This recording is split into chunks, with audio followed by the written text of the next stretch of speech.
Karibuni sana wasikilizaji wetu wa mjadala wa somo la kesha la asubuhi la tarehe 1 Aprili 2026.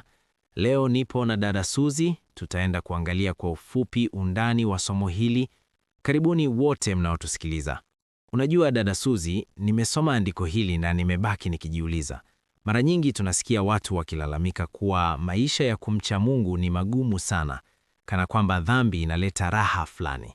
Lakini mwandishi hapa anasema kinyume, anasema mwenye dhambi naye anateseka, tena labda vibaya zaidi. Huoni kama hii ni kauli kali kidogo? Sio kali kaka Michael, ni kauli ya kweli inayofichua kile tunachoita anasa za bandia. Unajua, tofauti kubwa hapa sio uwepo wa mateso, bali ni namna ya kukabiliana nayo. Mwandishi anasema mwenye dhambi hunamwogopa Mungu lakini hampendi. Fikiria kuwa na hofu ya mamlaka ambayo huipendi na huwezi kuikimbia. Huko ni kifungo cha nafsi. Hapo na kuelewa. Hoja ya mwandishi kuhusu magonjwa na hasara ni ya kuvutia. Anasema waovu hawako huru dhidi ya umasikini au maradhi. Kwa hiyo dhana kwamba uovu unalipa kimaisha ni udanganyifu. Lakini changamoto inakuja hapa. Ikiwa wote wanaugua na wote wanakufa, nini hasa kinamfanya Mkristo awe na hali bora katikati ya ugonjwa huo wa muda mrefu? Ni lile neno mtegemeo. Mwandishi anasema Mkristo anajua kuna mmoja ajuaye yote. Hiyo inaleta utulivu wa kisaikolojia na kiroho. Mwenye dhambi anategemea uwezo wake mwenyewe, na uwezo wa mwanadamu una kikomo. Unapofika mwisho wa uwezo wako na huna msaada wa juu, hapo ndipo wasiwasi wenye kutisha unapoingia. Mkristo yeye ana neema itiayo nguvu. Lakini hebu angalia sehemu inayozungumzia kifo. Mwandishi anasema mwenye dhambi anafumba macho yake bila tumaini la asubuhi ya ufufuo. Kwa upande mwingine, Mkristo anaona kaburi kama pumziko la muda mfupi. Hapa ndipo naona siri ya ujasiri wa Mkristo. Mwandishi anatumia lugha nzuri sana. Atavunja minyororo ya kaburi. Hii inamaanisha kwa Mkristo kifo sio mwisho, bali ni kitanda cha vumbi cha kitambo tu. Kweli kabisa. Na hapo ndipo penye msingi wa uchangamfu ambao mwandishi anautaja. Ni vigumu kuwa na uchangamfu ukiwa unajua unateketea, lakini Mkristo anafurahia ukubali wa Mungu kuliko kitu kingine chochote. Hiyo inamaanisha thamani yake, identity, haitokani na afya yake au tajiri wake, bali inatokana na uhusiano wake na Mungu.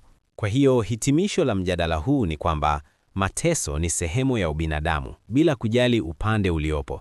Lakini kwa Mkristo, mateso yana maana na mwisho wa furaha. Wakati kwa asiyeamini, mateso ni mzigo usio na tumaini la kesho. Ndiyo maana mwandishi anamalizia kwa kualika. Hebu tumaini hili la Mkristo liwe langu. Hebu na liwe tumaini lako. Ni mwaliko wa kupata amani katikati ya dhoruba. Sio kwa sababu dhoruba imekoma, bali kwa sababu una nahodha imara ndani ya chombo.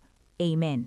Basi ndugu msikilizaji wetu, tunakualika leo usimame pamoja na huyu nahodha ambaye ni Yesu Kristo aliye hai, na atakushindia dhidi ya dhoruba na machafuko yote.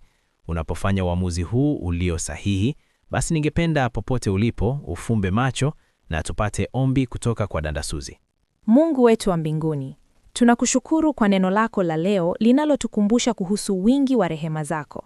Asante kwa ahadi ya kuwa nasi hata katika nyakati za magonjwa, upweke au majaribio ya ulimwengu huu. Tunakuomba utujaze tumaini ili hata tunapopita katika magumu tuweze kuona mkono wako. Tusaidie tusiweke tumaini letu katika uwezo watu wenyewe, bali tutegemee wewe unayesikia kila kilio cha mioyo yetu. Tuwezeshe kuishi maisha yanayokupendeza, tukitazamia kwa furaha asubuhi ile ya ufufuo na uzima wa milele ambapo hakutakuwa na maumivu wala huzuni tena. Tunakuomba haya yote katika jina lako Yesu Kristo. Amen. Amen. Basi hapo ndio tumefikia mwisho wa somo letu la leo, na kama unaendelea kubarikiwa, usisite kutujulisha kupitia WhatsApp namba 0627930378 au kupiga simu kupitia 0682351602. Mungu wabariki. Amen.